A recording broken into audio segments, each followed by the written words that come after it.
What if I told you the most powerful ability the U.S. Supreme Court has almost didn't exist? It all goes back to a case from 1803, Marbury v. Madison, which decided one of the biggest questions in American history: who gets the final say on what the law really means? Let's break it down in under 3 minutes. Back in 1800, the U.S. had a messy election. President John Adams, a Federalist, lost to Thomas Jefferson, leader of the Democratic Republicans.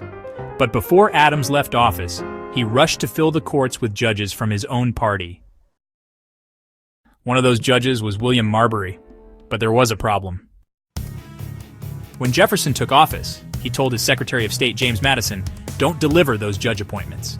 That meant Marbury never officially got his job. He sued, and not just anywhere. He went straight to the Supreme Court, demanding they force Madison to hand over his commission. Now, this put Chief Justice John Marshall in a very tricky position. If he ruled in Marbury's favor, Jefferson might just ignore the decision, making the court look weak. But if he ruled against Marbury, it would seem like he was letting the president walk all over the judiciary. So Marshall did something genius. He said, yes, Marbury should have gotten his job, but the law he was using to bring his case, the Judiciary Act of 1789, was unconstitutional.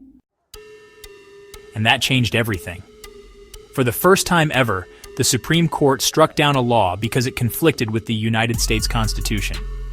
This established something called judicial review, meaning that from then on, the Supreme Court had the final say on what's constitutional and what isn't. Without Marbury v. Madison, the Supreme Court might not have the power to check the president or Congress. Imagine a world where laws couldn't be overturned, no matter how unfair or unconstitutional they were. Since this case, the Supreme Court has used judicial review to strike down hundreds of laws, shaping everything from civil rights to free speech. So the next time you hear about the Supreme Court overturning a law, remember, it all started with one guy, one lawsuit, and one brilliant decision back in 1803.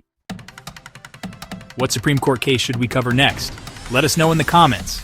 And if you want more legal history made simple, don't forget to like and subscribe.